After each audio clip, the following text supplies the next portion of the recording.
자, 이번 시간에는 FAT 2급 지난 시간에 이어서 기출문제 풀이를 해드리는데요. 지난 시간에는 이론 문제 설명을 해드렸고, 이번 시간에는 실무 문제로 실기 문제 1번부터 5번까지 설명을 해보도록 하겠습니다. 자, 그러면 여기 프로그램 다운받은 것을 더블 클릭해서 설치하시면 되겠고요.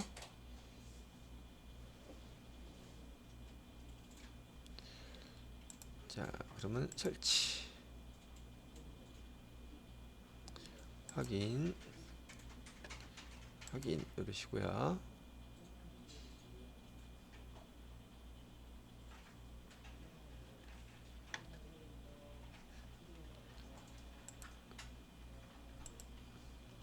자, 여기 화면이 떠 있죠. 자, 수험번호는 우선 여기 A 51이죠. 51, 그다음에 일자 계속 쳐주시면 돼요. 됐고, 그다음에 성명은 여러분의 이름 아무거나 넣고 엔터 치시게 되면 여기 문제 유형은 A형으로 설명이 되어 있고, 여기 51의 FAT 2급 감독관 번호는 TS4라고 되어 있네요. 이렇게 자료를 입력하시게 되면 여기 화면이 이렇게 나타나죠. 여기 우리 입력했던 자료들 실제 시험을 응시하러 가셨을 때도, 시험 보러 가셨을 때도 이렇게 나오는 항목들은 꼭 잘 체크를 해봐 주시면 되겠습니다. 그 다음에 이제 문제를 보면서 설명을 해드릴 텐데요. 우선 여기서 문제지 제가 클릭해서 한번 열어보고요.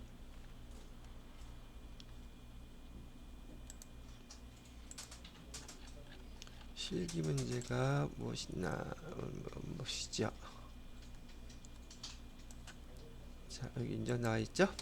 같이 보시면서 하나씩 실기했던 거 입력을 해보도록 하겠습니다. 자, 자, 여기 회사는 지금 명품 메디칼이라고 하는 의료용품을 판매하는 도소매 개인 기업이라고 나와 있네요. 시험 시작하기 전에 실기는 반드시 어떤 회사인지 먼저 꼭 확인을 해보시고 난 다음에 시험을 시작해 주시면 되겠습니다.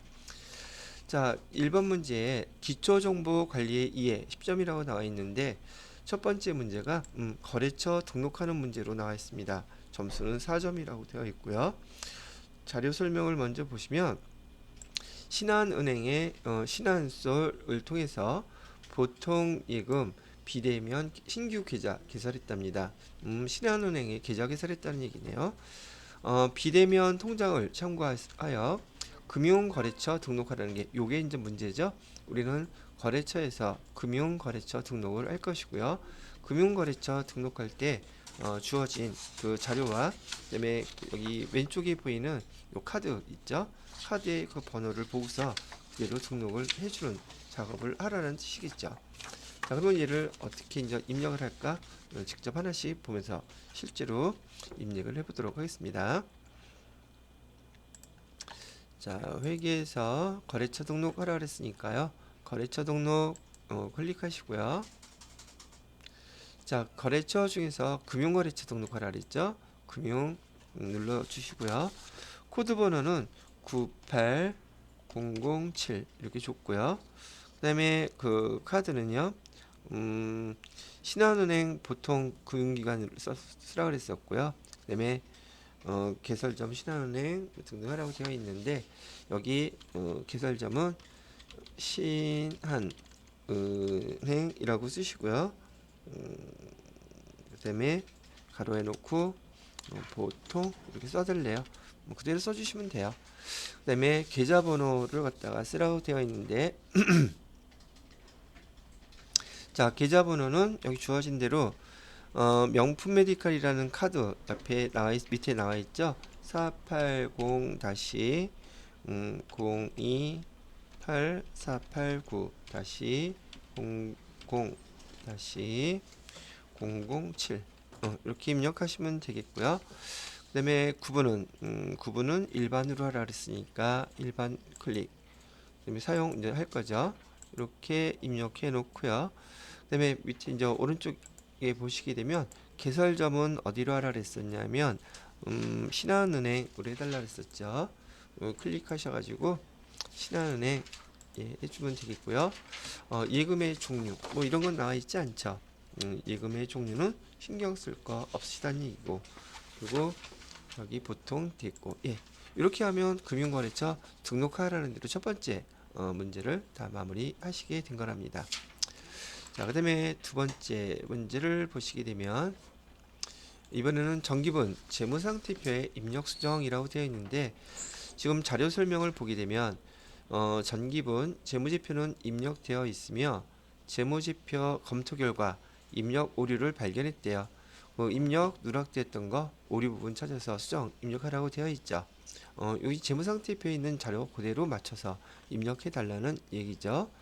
자, 그러면 우리 두 번째로는 여기 정기분 재무상태표 클릭하셔서요, 자료를 조회해 보니까 뭐 이후에 어떻게 됐든 간에 얘가 좀 잘못이 있다고 했는데, 뭐가 잘못됐나 봤더니 일단 여기 대차 차액이 10만원 지금 떠 있죠.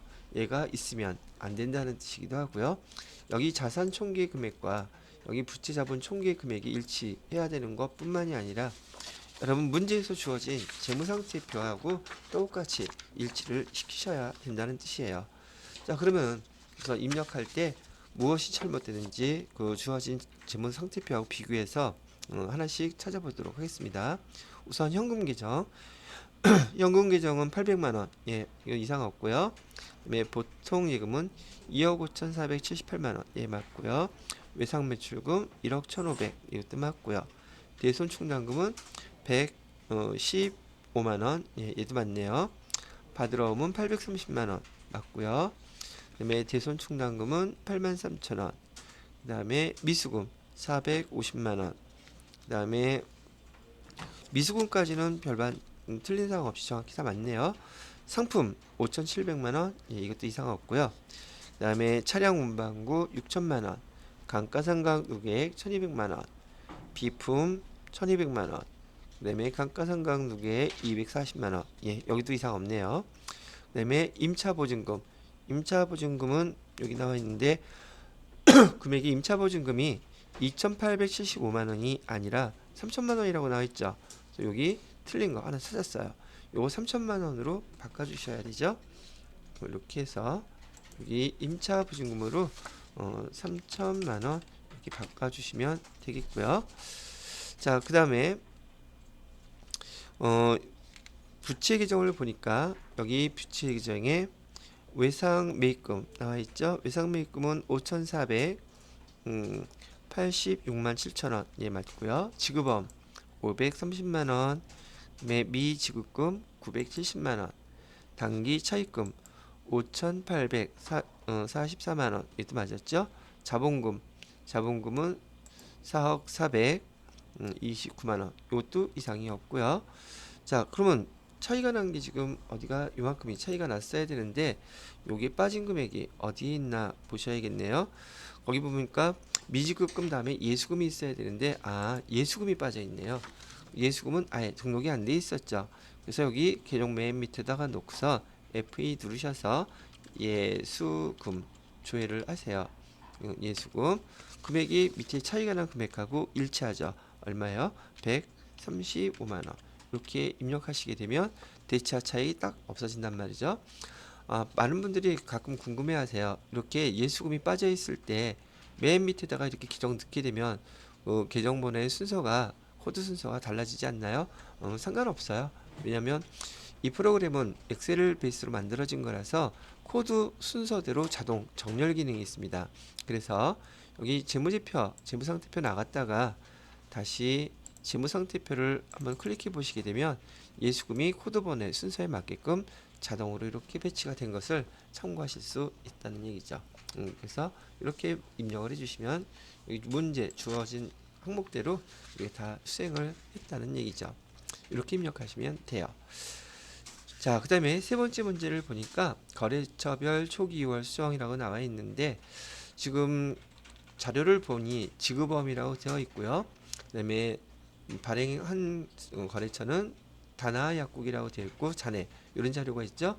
그다음에 전자어음에 대한 자료도 화면으로 나와 있는데 무엇을 하라고 하는 것이냐. 자료 설명은 명품 메디컬의 정기분 재무제표는 입력이 되어 있다. 평가 문제는요. 거래처별 초기 2월상 입력해 주세요. 단 지급어음은 등록된 어음 선택할 것 그랬죠.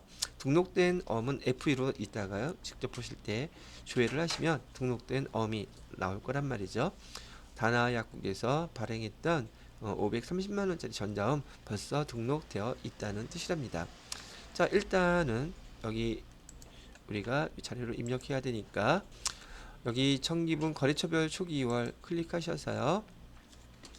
문제에 주어졌던 받으러움 우선 우리가 지급한 거네요. 지급어음을 클릭해 보시게 되면 아무것도 지금 등록이 되어 있지 않은 상태예요. 그래서 이걸 먼저 등록해 주라고 하니 이를 더블 클릭하시고 얘가 어디다가 지급했느냐. 거래처는요. 다나 약국. 왜 만기일자는 며칠로 주어졌냐면 만기일자가 2021년 2월 10일로 되어 있네요.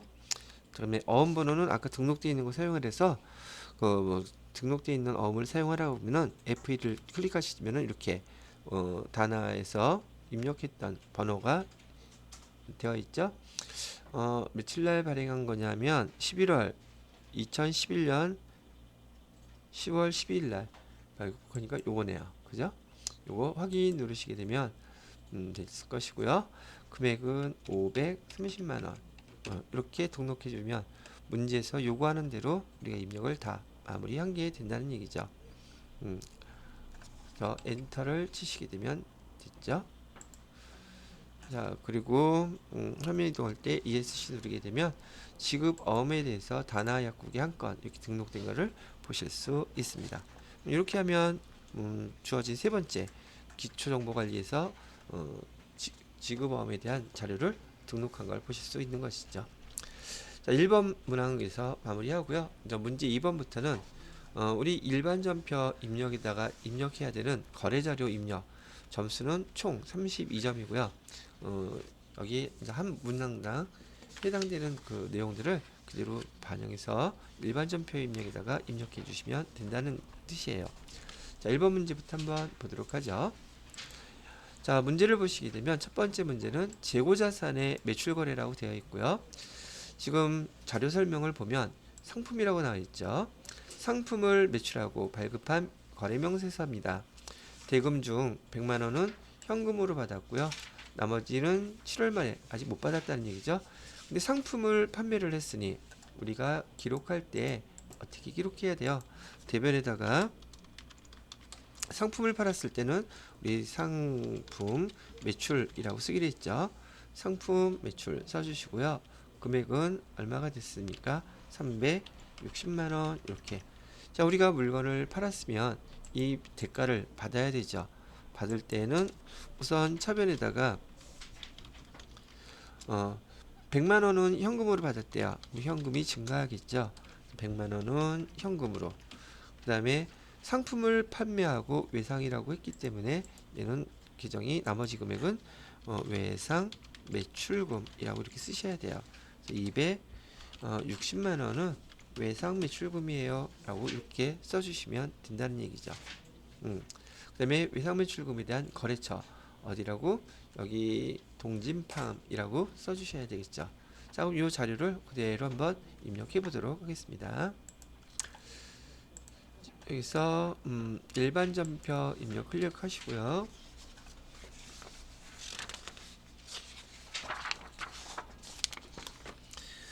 날짜는 7월 16일이라고 그랬죠. 7월 16일.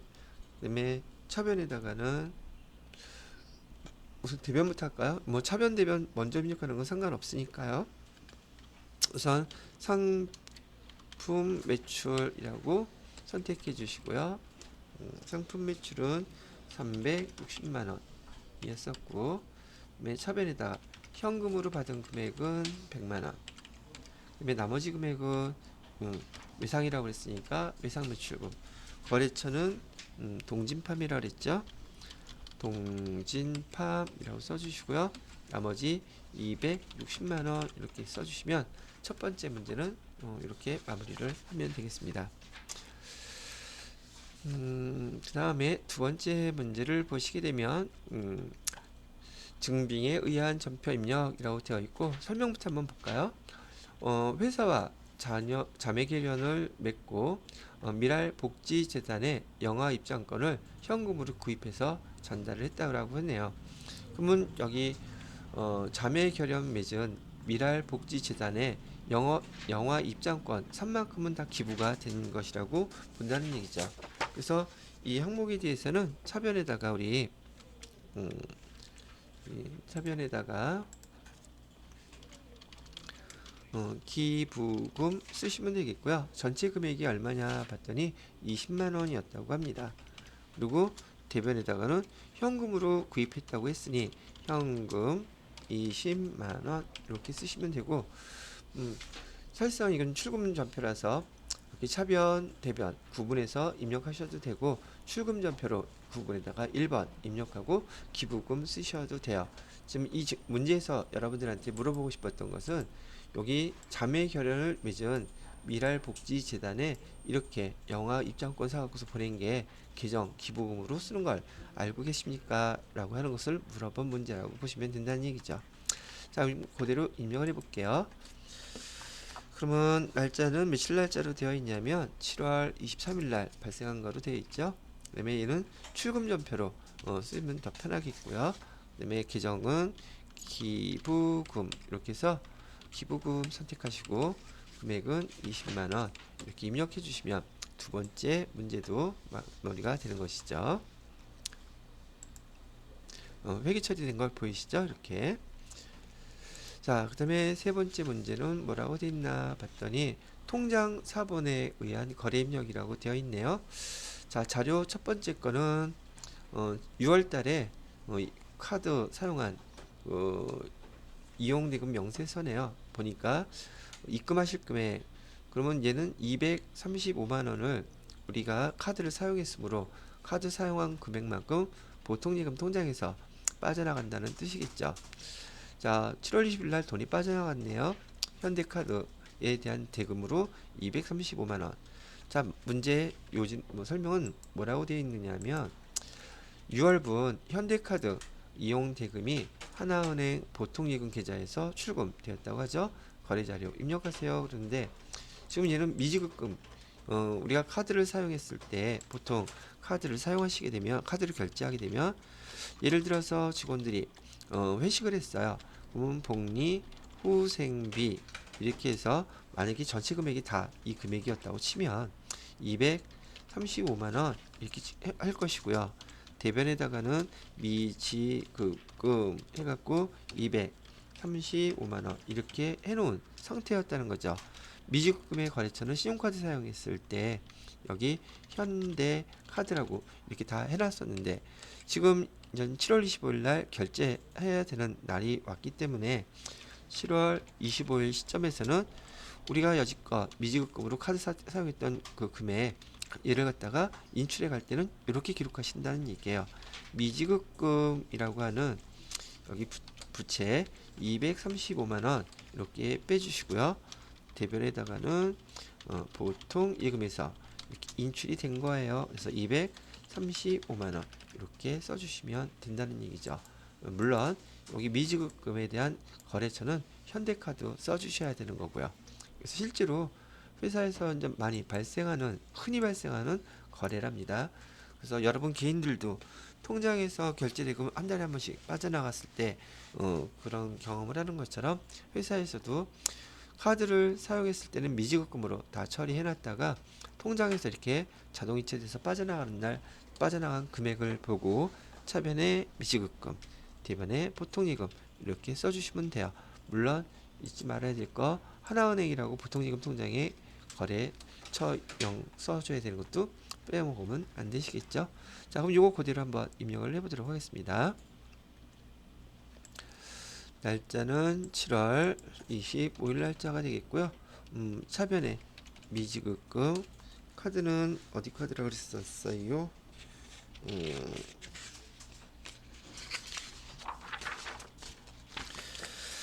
자, 카드는 현대카드라고 했죠. 그래서 현대카드 써주시고, 예, 대변에 차변의 금액은 235만원. 그다음에 대변에다가는 보통예금 통장에서 빠져나갔죠. 은행은 하나은행이라고 되어 있고요. 하나은행 조회하셔서 이렇게 해주시게 되면 235만원. 예, 이렇게 하면 이번 거래에 대한 내용도 회계 처리가 마무리가 된 것입니다. 주의하셔야 될 거, 미지급금은 현대카드 거래처 써주셔야 된다는 거하고, 보통예금의 금융거래처 써주시는 것만 잊어버리지 않으시면 될 것 같으네요. 자, 그 다음 문제를 보시겠습니다. 자, 이번엔 증빙거래에 의한 거래 전표입력 그랬는데, 증빙서류 전자 계산서를 받았네요. 내용을 읽어보니 날짜는 8월 5일이고요. 자료 설명을 보니까 인사팀의 인사관리 업무에 필요한 도서, 도서를 구입한 걸 얘기하네요. 도서 구입했을 때 발급받은 계산서이고요. 대금은 아직 지급하지 않았다네요. 다음 달에 지급하기로 했네요. 자, 이걸 어떻게 분기합니까?를 물어보는 것인데, 우선 여기 여러분들이 책을 갖다가 이렇게 샀을 때 이 책 산 계정을 무슨 계정으로 쓰는지 아세요? 이거 물어본 거예요. 책을 구입했을 때는 우리 도서 인쇄비라는 계정으로 씁니다. 도서. 그다음에 인쇄비. 금액은 12만 5천 원이라고 입력해 주시면 되겠고요. 대변에다가는 상품이나 제품 이런 것 관련된 원재료 이런 것들이 아니기 때문에 일상적인 상거래 이외 거래에 의해서 돈을 지급하지 못한 것은 우리 미지급금이라고 써주라고 배우셨을 거예요. 금액 12만원 이렇게, 아이고, 12만 5천원 이렇게 써주시면 되겠고, 미지급금 누구한테 줘야지 돼요? 미래출판이라고 되어 있죠. 거래처 미래출판 반드시 해주셔야 되죠. 미래출판 써주시면 됩니다. 혹시 노파심에 여기 공인회계사회 시험 문제에서는 특히나 여기 우리 채권 계정이라든지 채무 계정에 거래처 입력해야 되죠. 그다음에 금융기관 거래처 입력하셔야지 돼요. 그렇지만 여기 우리가 배웠던 손익계산서에서 수익 계정과 그다음에 비용 계정, 수익 비용 계정에다가는 거래처 입력하지 않습니다. 그렇게만 잘 구분을 해두시면 되겠고, 그래서 도서인쇄비, 그다음에 대변에는 미지급금, 거래처는 미래출판 이렇게 써주시면 된다는 얘기죠. 자, 그대로 한번 입력을 해보죠. 날짜는 8월 5일 날짜로 해주시면 되겠고요. 자, 그래서 날짜는 8월 5일로 하고요. 자, 차변에다가 도서인쇄비 800번대로 해주셔야 되고요. 금액은 12만 5천원. 그 다음에 대변에다가는 지금 돈을 아직 주지 않았죠? 미지급금 해놓고 거래처는 미래출판이라고 이렇게 써주시면 되겠네요. 12만 5천원 이렇게요. 예, 됐습니다. 이렇게 하면 원했던 대로 우리가 자료 입력해 주게 되시고요. 다섯 번째 문제를 보니까 증빙에 의한 전표 입력, 이번엔 무슨 내용인가 한번 보도록 할게요. 영업팀에서 사용할 사무용 문구를 현금으로 구입하고 받은 영수증이래요. 사무용품 이런 거 샀네요. 날짜는 8월 17일 날짜로. 그다음에 거래자료 입력할 때 요 비용 처리할 때요, 사무용품비로 회계 처리해달라고 합니다. 사무용품비로 처리해달래요. 보편 우리가 배울 때는 소모품비로 많이 배웠는데, 뭐 문제에서 어떤 계정으로 사용하라고 이렇게 가르쳐주면 그 계정대로 그대로 사용해 주시면 되겠어요. 그리고 여기는 현금으로 구입했기 때문에 출금전표로 해서 차변의 사무용품비, 대변의 현금 이렇게만 처리하시면 되겠습니다. 한번 직접 입력해 볼게요. 날짜는 8월 17일이라고 되어 있고요. 출금전표 현금으로 했으니까 차변에는 사무용품비로 해달라 그랬어요. F2 눌러서 사무용품비. 여러분들은 반드시 비용 계정은 800번대 거 사용하셔야 돼요. 다른 거 사용하시면 안 됩니다. 사무용품비 하셔가지고 27,000원 이렇게 입력하시면 여기서 요구하는 우리 회계 처리를 마무리할 수 있다는 얘기죠. 자, 그 다음에 6번 문제를 보시게 되면 보니까 상하수도 요금이 나왔네요. 문제도 한번 읽어보도록 할까요? 날짜는 9월 15일이고요. 수도요금으로 73,840원 나왔네요. 사무실의 수도요금을 국민은행 보통예금 통장에서 이체했다고 나와있네요.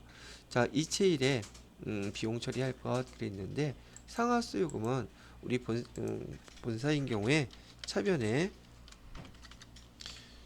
여러분이 수도요금 이렇게 나왔을 때 계정을 뭘로 사용하는지 아는지를 물어본 거예요. 계정 처음 배우시는 분들 입장에서 계정들이 금방금방 잘 안 나올 것 같아서 물어보는 거고, 그렇지만 실무에서는 너무 흔하게 자주 발생하는 그런 상황이랍니다. 여기에 자, 차변에 수도 광열비라고 하는 계정으로 사용하셔야 되고요.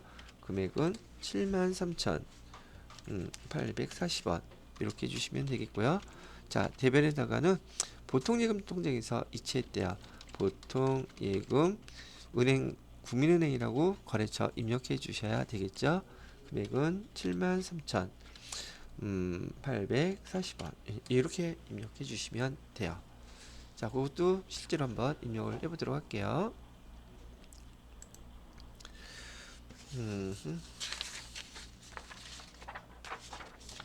날짜는 9월 15일로 해주시고요. 9월 15일 차변에다가는 F2 눌러서 수도 광열비 써주시고 금액은 73,840원. 대변에다가는 보통예금에서 이체했다고 그랬으니까 보통예금 통장은 국민은행이라네요. 국민은행 보통예금 계좌에서 이렇게 나갔다고 해주시면 되겠고요. 73,840원 이렇게 해주시면 여기서 요구하는 거래에 대한 회계 처리가 마무리되는 것입니다. 자, 이렇게 설명을 해드리고요. 그 다음 문제가 또 뭔가 볼까요?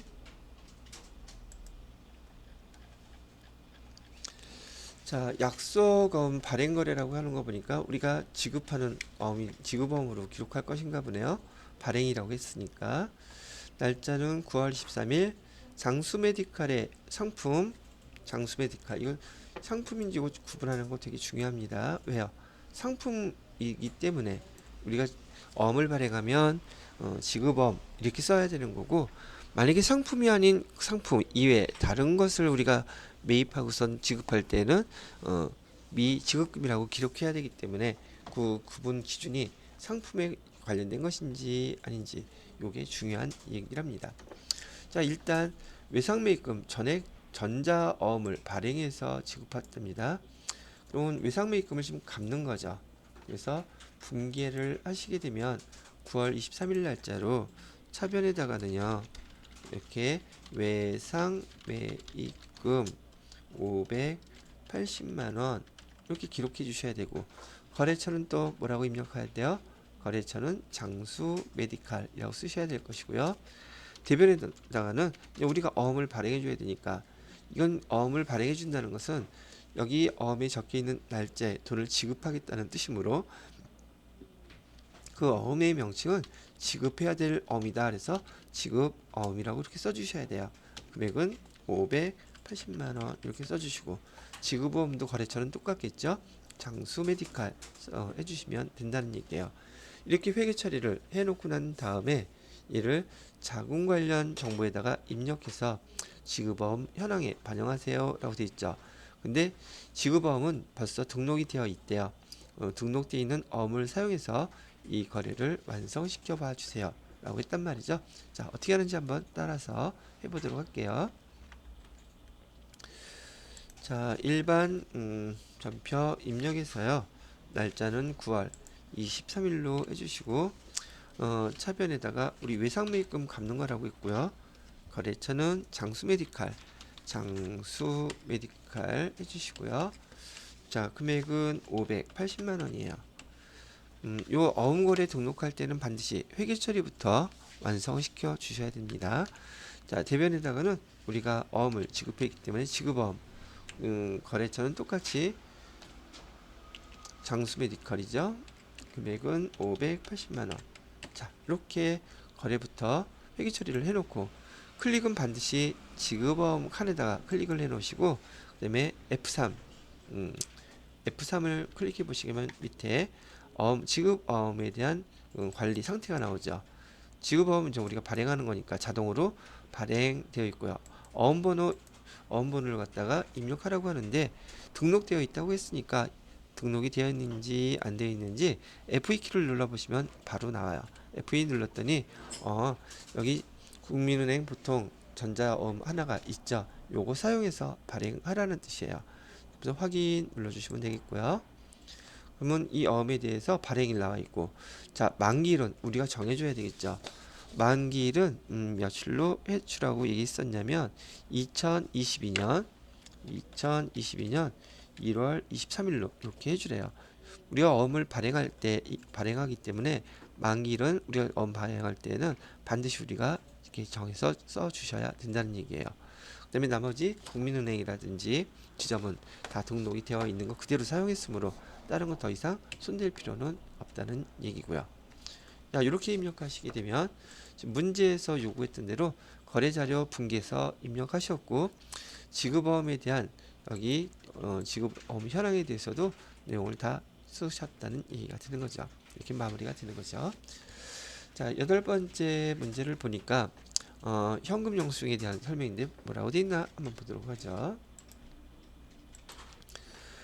매장에 냉난방기를 수리하고 냉난방기 비품을 수리했네요. 현금 지급 후 발급받은 현금 영수증이라고 이게 나와 있네요. 그러면 여기서 물어보는 거는 여러분들이 냉난방기를 수리했을 때 비용을 계정을 어떤 걸로 처리해야 되는지 아시나요? 물어보는 거죠. 유형자산에 대한 돈을 이렇게 사용하게 되면 우리는 크게 자본적 지출, 수익적 지출 이렇게 나누어서 그걸 구분을 하긴 하는데 회계에서는요. 만약에 유형자산에 대한 여기서는 지금 비품이죠. 유형자산에 대한 돈을 사용했을 때 우리 회계 담당자들은 자본적 지출이라는 용어와 수익적 지출, 돈 쓴 내용들을 구분을 해요. 자본적 지출은 그 사용된 자산용으로 계정을 기록하라는 뜻이고요.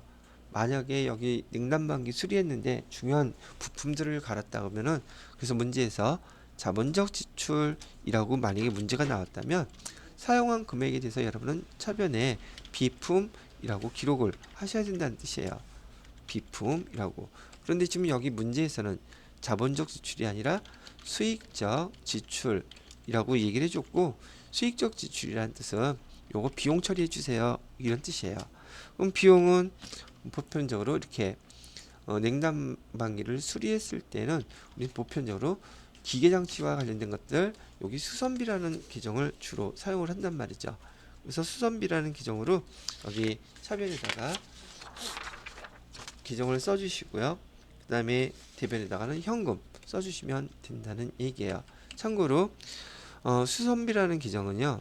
수선비라는 계정은 주로 건물을 갖다 수선했을 때 또는 기계장치 같은 경우 얘를 갖다 수리했을 때 이럴 때 사용하는 계정이 수선비라는 계정을 주로 수익적 지출을 그래서 많이 사용하고요. 만약에 얘가 자동차와 관련된 그런 비용으로 사용됐고 수익적 지출로 처리하라고 얘기가 나온다면 그때는 차량 유지비라는 계정들을 사용하셔서 등록 여기 기록해 주시면 되는 겁니다. 여기서는 지금 냉난방기라는 비품에 사용됐던 것이므로 차변에 수선비 금액은 16만원 이렇게 써주시고요. 그 다음에 대변에다가는 여기 현금 주었다고 얘기했으니까 16만원 이렇게 쓰시면 돼요. 보안이 얘도 마찬가지로 출금전표로 해서 차변에 수선비 이렇게 써주시면 되겠네요. 수선비도 코드번호는 800번대. 자, 그러면 9월 29일 날짜로 한번 일반 전표에다가 입력을 해보도록 하겠습니다. 날짜는 9월 29일이고요. 출금 전표로 해서 수선비라는 기정 코드 번호는 800번대로 그래서 금액은 16만 원. 예, 이렇게 입력을 해주시면 끝나는 거예요.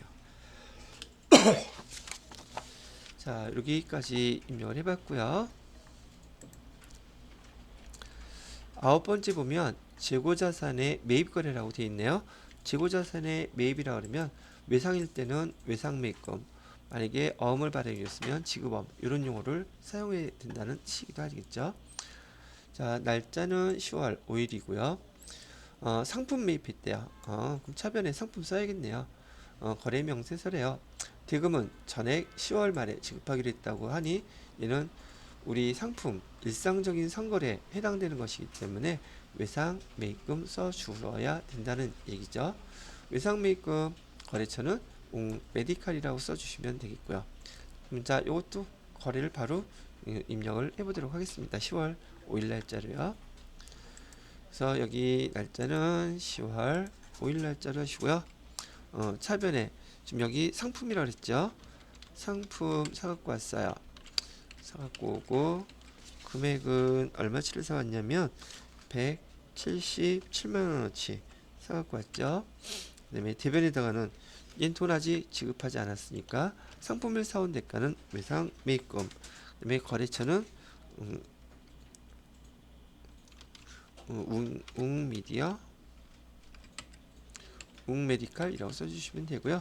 177만원, 아주 흔한 거래죠. 회사에서 상품을 사오고 외상으로 처리한 그런 회계 처리라고 보시면 되겠네요. 자, 그 다음에 10번 문제는 뭐라고 되어 있을까 봤더니 기타 일반 거래라고 되어 있는데 우선 날짜를 봐야겠죠. 날짜는 10월 15일 날짜네요. 10월 15일 날짜로 현형 메디칼의 상품 외상 매입 대금 600만원과 11월 매입 예정인 상품에 대한 계약금 70만원을 국민은행 보통예금 계좌에서 이체하고 받은 이체 확인서래요. 그럼 여기 보통예금 통장에서 이체를 했다고 하니 얘는 이체 금액 670만원이 보통예금에서 빠져나갔겠네요. 그럼 얘는 대변에다가 일단 확실한 금액 보통예금 670만원 빠져나갔고 거래처는 국민은행이라고 되어 있죠. 국민은행에서 거래처 써주셔야 되고요. 자, 나간 이유가 왜 나갔어요? 상품 외상 매입대금이라고 하니까 600만원은 차변에 외상 매입금을 갚기 위해서 나갔네요. 외상 매입금 600만원을 이렇게 갚은 것이고요. 거래처는 어디? 현형 메디칼 거래처 써주셔야지 되고요. 그 다음에 나머지 70만원은 뭔가 봤더니 우리가 상품에 대한 계약금이래요. 계약금을 돈 먼저 지급한 거죠. 그러면 선급금이 되겠네요. 선급금으로 70만원을 지급했다. 거래처도 똑같이 여기 현형 메디칼 이렇게 회계 처리해 주시면 되는 문제였다는 얘기죠. 자, 그럼 얘도 바로 한번 입력을 해보도록 하겠습니다. 자, 날짜는 10월 15일로 해주시고요. 차변에 우선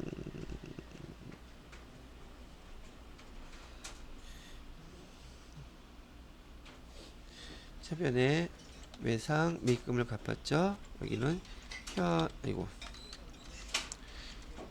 현형 미디어라고 메디컬이라고 되어 있고요. 금액은 600만원 외상 매입금 갚은 거하고 차변에 선급금 지급한 거죠. 똑같이 현형 메디칼이었고요. 금액은 70만원. 그 다음에 대변에다가는 보통예금 통장에서 빠져나갔죠. 은행은 국민은행 보통예금 통장에서 670만원이 이렇게 빠져나간 것으로 기록을 해주시게 되면 지금 해당 문제에 대해서 여기 기타 일반 거래에 대한 자료가 입력이 완료가 된 것을 볼 수 있습니다. 자, 2번 문제까지는 일단 설명이 끝났고, 그 다음에 3번 문제를 보니까 전표 수정 문제라고 나와 있네요. 입력이 잘못되어 있다는 얘기죠. 확인하면서 어떤 것이 잘못되어 있는지 한번 찾아보도록 하겠습니다. 증빙 자료는 신용카드 매출 전표네요. 자료 설명을 보니 사무실에서 사용할 청소용품을 구입하고 국민 체크카드 결제한 거래가 1월 2일에 입력되어 있음을 발견했대요. 날짜는 지금 1월 2일 거, 1월 22일, 25일 날 사용한 건데요. 발견해왔다. 국민체크카드 사용 시 국민은행 보통예금에서 즉시 출금되고 있다. 이런 용어 같은 경우에는 청소 용품을 샀다 그러면은 우선 소모품비라고 써야 될 텐데, 일단 계정을 정리하게 되면 차변에 소모품비 해가지고서 15만 2천원 이렇게 샀다는 뜻이고요. 대변에다가는 체크카드로 사용하게 되면 이렇게 보통예금에서 바로 출금되어서 나가기 때문에 신용카드처럼 미지급금하시면 안 되고 반드시 보통예금이라고 해서 계정을 사용해 주셔야 돼요. 보통예금은 국민 체크카드라고 되어 있을 테니까 보통예금의 거래처는 여기 국민은행 여기 써놓으셔야 된다는 얘기가 되겠죠. 자, 그러면 날짜 1월 1일에 입력되어 있음을 발견했다고 얘기를 하니 날짜가 1월 2일이 아니라 1월 2일을 날짜 며칠로 수정해 줘야 되겠어요. 1월 25일로 입력을 바꿔줘야 되겠죠. 날짜도 바꿔줘야 되고 계정은 어떻게 되는지 한번 확인을 해보도록 하겠습니다. 자, 일단 여기 날짜는 1월 2일이라고 했으니까 차변에 소모품비 이건 맞네요. 대변에 보통예금에서 15만 2천원 요것도 맞았어요. 자, 그런데 이 날짜가 지금 2일이 아니라 날짜가 바뀌었을 때는 얘를 어떻게 수정해 주나요? 물론 제일 확실하다기보다도 금방 알 수 있는 방법은 1월 2일 전표 클릭해서 삭제해 버리고 날짜 25일 날 다시 그대로 입력해 주시면 돼요. 여기 날짜 변경하는 방법을 몰랐을 때는 그렇게 하면 된다는 얘기예요. 그런데 위에 보시게 되면 이동이라는 게 보이실 거예요. 얘를 클릭해 보시게 되면 전표 날짜가 며칠 날짜로 이 전표를 이동해 줄까요? 라고 물어보는 거거든요. 얘는 1월 25일로 이동을 시켜 주세요. 그리고 여기 이동 누르시게 되면 예 1월 2일 날짜는 싹 없어지면서 여기 25일자 주해 보시면 방금 전에 이동한 날짜로 똑같은 계정이 다시 날짜만 바뀌어서 이렇게 이동된 것을 보실 수 있을 거예요. 이렇게 해주시는 거랍니다. 자, 그래서 전표 수정 첫 번째 문제는 그렇게 해주시면 돼요 라고 알려드리는 것이고요. 자, 두 번째 자료는 뭔가 봤더니 택배네요. 우선 날짜는 2월 6일 날짜고요. 상품을 판매하고 매출하고 우리 회사 부담에 택배비 택배비를 얘기를 하고 있네요. 현금 지급했다고 얘기를 하네요. 그러면 택배비는 우리 뭐라고 회계 처리하는지 아느냐고 물어본 거죠. 상품에 대한 거 택배비는요 우리 운반비라고 별도로 써주기로 했습니다. 매출 시 운반비는 별도 판관비로 운반비 써주시면 되겠고요. 금액은 13,000원. 대변에다가는 현금으로 지급했다고 했으니까 현금 여기 13,000원. 결국 얘도 출금 전표로 처리하면은 택비 운반비만 입력하면 되겠죠. 얘는 출금 전표로 처리하시면 되겠어요.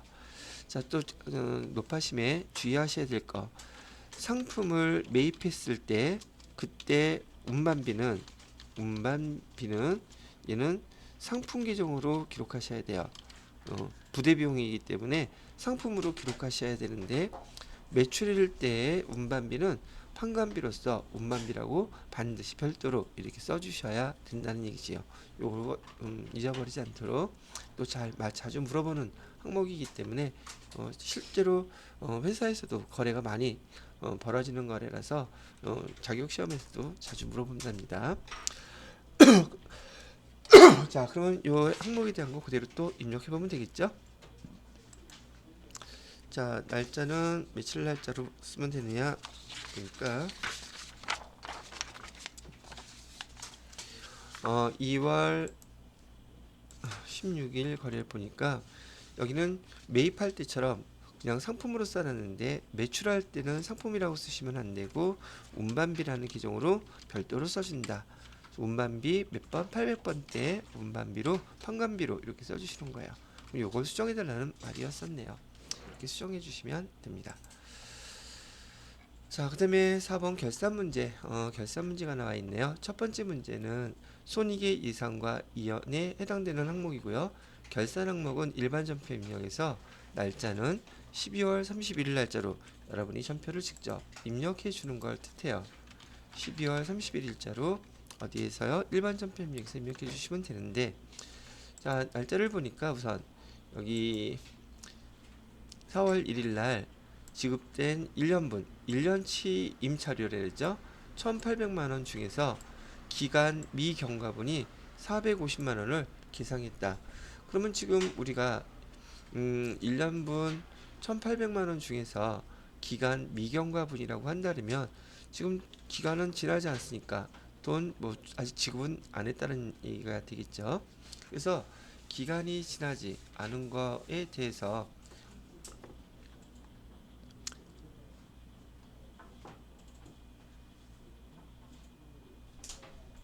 그러면 이 계산을 이렇게 해볼까요?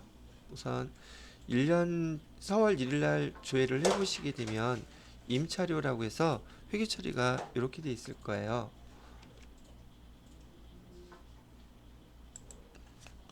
차변에 임차료 1,800만 원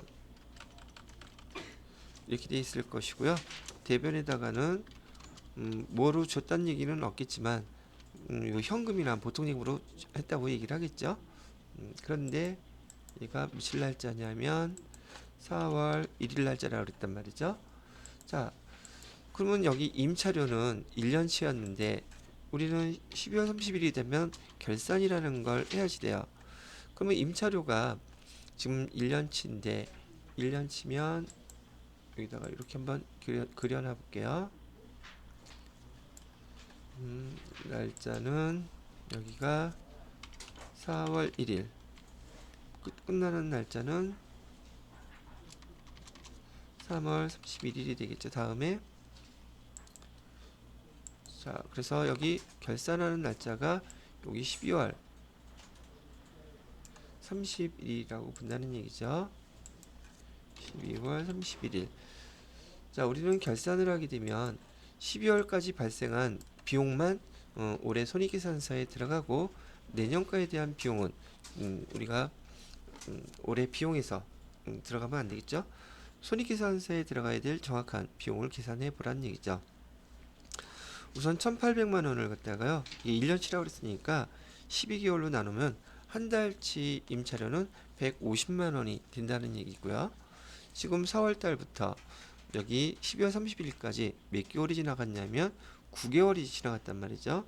그래서 9개월을 갖다가 곱해주게 되면은 지금 올해 손익계산서에 반영돼야 될 임차료는 얼마만 반영이 돼야 되냐면 1,350만 원만 이렇게 들어가야 되고 나머지 450만 원은 문제에서 주어진 것처럼 얘는 내년의 비용이지 올해 비용으로 하면 안 된다는 뜻이에요. 그렇다면 지금 벌써 4월 달에 임차료는 벌써 다 먼저 지급을 했기 때문에 올해 손익계산서에 12월 30일 날 결산 정리사항을 여러분이 수행하지 않으면 지금 1,350만 원만 올해 비용으로 들어가야 되는데 지금 1,800만 원이 손익계산서에 다 들어가므로 당기순이익이 잘못되게 되겠죠.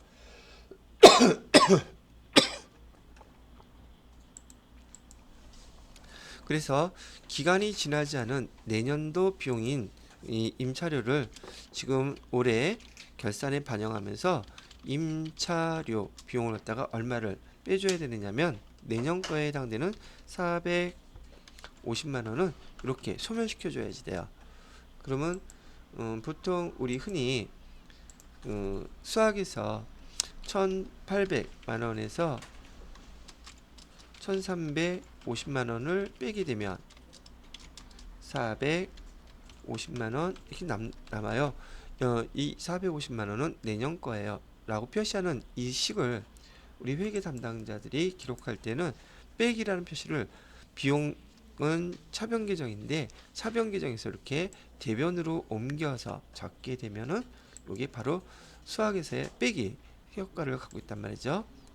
이런 걸 갖다 우리 뭐라 그러냐면 이만큼을 상계 처리한다고 그래요. 상계 처리하게 되면은 손익계산서에 반영되는 금액은 이하고 차익 금액인 1350만 원만 올해 손익계산서에 반영이 되는 거예요. 그리고 얘는 금액을 빠졌죠. 그러면 얘는 올해 비용이 아니라 내년 비용이에요. 내년 비용을 우리가 미리 먼저 내놓은 금액이라고 해서 얘를 우리 뭐라고 쓰느냐면 차변에 돈을 먼저 선급 비용 임차료라는 비용을 미리 줬다 해서 얘를 450만 원 이렇게 회계 처리하라는 게 이 문제에서 여러분들한테 요구하는 회계 처리예요. 차변에는 뭐라고 쓴다? 내년분 거 선급 비용 450만 원 써주시고요. 대변에다가는 비용 임차료 이렇게 빼주는 그 회계 처리를 여러분이 12월 31일 날 해주시면 된다는 얘기를 합니다. 자, 그럼 이 내용을 그대로 한번 입력을 해볼게요. 날짜는 12월 31일로 해주시고요. 차변에다가는 선급 비용 해서 써주시고 금액은 450만원 그 다음에 대변에다가는 임차료 800번대로요. 그래서 450만원 이렇게 해주기를 바랬던 문제였었습니다. 자, 그래서 첫 번째 문제인 손익의 이런 경우는 손익의 이연이라는 계정이에요. 참고로 여러분이 수업 하실 때 제일 잘 들어보시면 여기 복습하시면 아실 내용이긴 하지만 손익의 예상이라고 하는 항목은요 우리가 흔히 알고 있는 후불 개념이에요.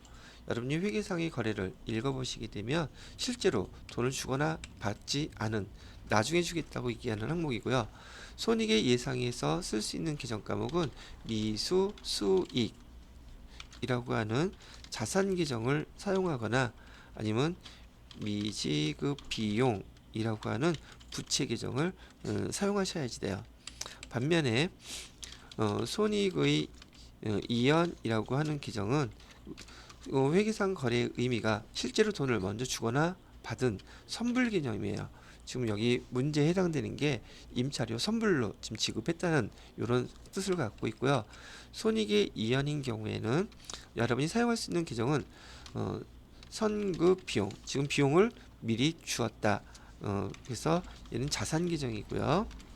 그다음에 선수 수익, 수익을 먼저 받았다 그래서 얘는 부채 계정이에요. 요 계정만 사용하셔야지 다른 계정을 사용하시면 안 됩니다. 자, 손익의 예상은 이런 뜻. 사용할 수 있는 계정은 요 두 개. 후불이기 때문에 아직 돈을 받지 않았거나 주지 않았다는 얘기. 손익의 이연 계정에서는 선불 계정인 여기 두 가지 계정, 선급 비용이나 선수수익 계정 그 두 가지밖에 사용할 수가 없어요. 이 문제에서는 내년도 거 미리 돈 낸 금액이기 때문에 선급으로 비용을 미리 냈다 그래서 선급 비용 자산 계정을 사용했던 것이랍니다.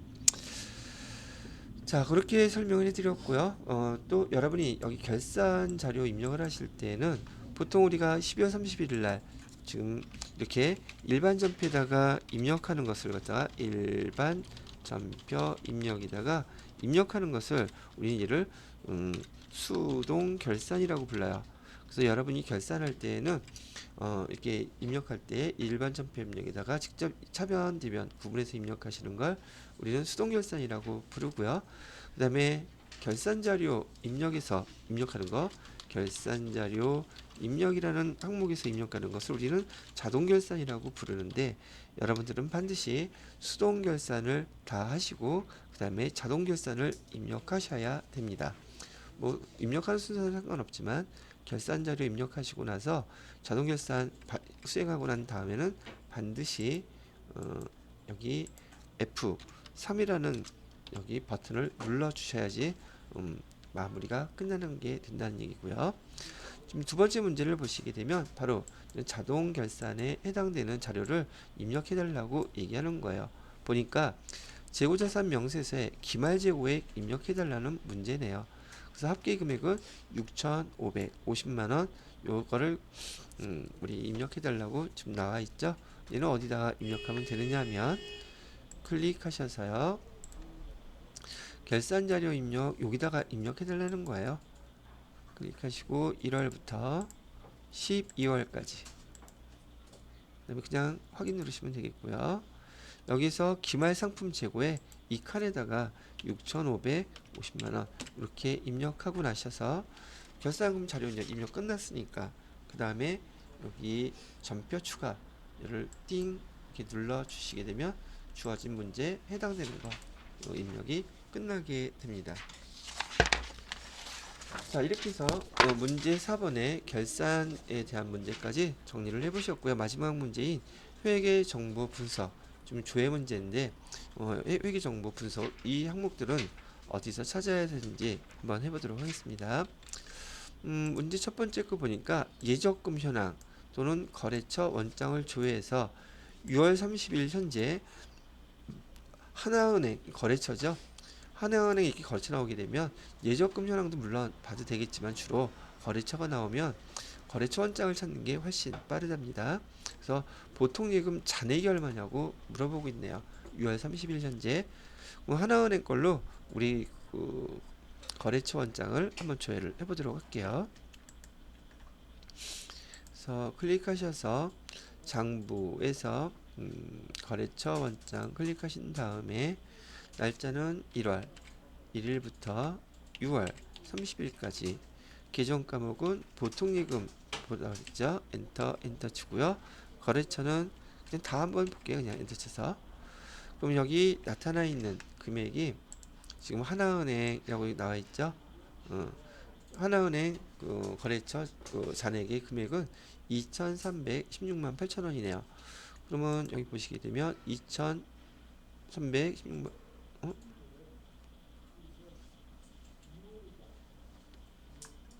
금액이 좀 다르죠? 2,616, 110 맞죠? 2번이 답이네요. 이렇게 찾으시면 됩니다. 그 다음에 또 어디서도 찾을 수 있냐? 여긴 보통 예금은 지금 통장이기 때문에 예금의 현황에서도 찾아보실 수 있어요. 여기 예적금형은 자금관리에서 예적금 현황 여기서 6월 30일 현재로 보시게 되면 똑같이 하나은행에 대해서 잔액이 남아있는 것도 이렇게 찾을 수 있다고 얘기를 해드리는 거죠. 이렇게 찾으시면 됩니다. 자, 두 번째로는 학기전액 시산표를 조회하셔서 상반기 즉 1월부터 6월까지 지급된 이자 비용 중에서 단기 차입금에 대한 이자 비용 금액을 물어보고 있네요. 1월부터 6월까지 단기 차입금에 대한 이자 비용, 우린 여기 이자 비용을 우선 알아야 되겠죠. 우선 이자 비용, 사실상 이자 비용이라고 얘기한다면 이자 비용이라고 하는 기존 과목을 조회하셔도 되고요. 그다음에 학기전액 시산표에서 한번 찾아보라고 했으니까 학기전액 시산표에서 한번 조회해 보도록 하겠습니다. 학기전액 시산표 클릭하셔서요. 얘는 지금 6월 30일 현재로 봐야 되겠죠. 6월 달이니까 쭉 내려가 보시게 되면 이자 수익 비용 여기 맨 밑에 있네요. 이자 비용은 94만 8,600원 나와 있기는 하지만 더블 클릭해 보시게 되면 여기 단기 차입금도 있고 여기 장기 차입금도 있죠. 그러니까 94만 8,600원 요 답을 체크하시면 틀린다는 얘기예요. 왜? 얘는 장기 차입금에 대한 이자니까 세무 항목을 전표들을 보실 때는 재무제표에서 이렇게 더블 클릭하시게 되면 그 상세한 계정 원장들이 나와요. 그럼 여기서 우리가 단기 차입금에 대한 이자만 물어봤으니까 여기 40만 8,800원하고 그 다음에 여기 월계 누계 똑같이 두 번 나갔죠. 그래서 여기까지 합계 금액이 누계가 81만 7,600원이네요. 81만 7,600원.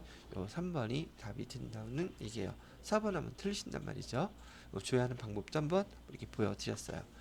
마지막 문제는 손익계산서에서 전기에 비해서 단기 말에 접대비가 얼마나 증가됐나 봐달라는 얘기죠. 증가 금액을 물어보고 있네요. 되게 간단한 문제라고 보이는데 누르시고요. 클릭하셔서 손익계산서 보시면 되겠죠. 손익계산서 클릭하신 다음에 12월 시점에서 자 접대비를 한번 클릭해 보면 되겠죠. 접대비 6기에 735만원이었는데 지금 단기에 1247만 4천원이라고 되어 있죠. 그 금액을 빼보시게 되면 512만 4,500원 나오네요. 512만 1번이 답이네요. 이렇게 답을 찾아서 답을 하시게 되면 되겠습니다. 조회 문제는 가능하면 틀리셔서는 안 되죠. 점수 한 문제당 무려 4점. 우리 이론 점수의 2배예요. 조회 문제는 절대 틀리지 않도록 연습을 잘 해봐 주시면 되겠습니다. 자, 여기까지 해서 FAT 2급 51의 실기 문제 마무리 짓도록 하겠습니다.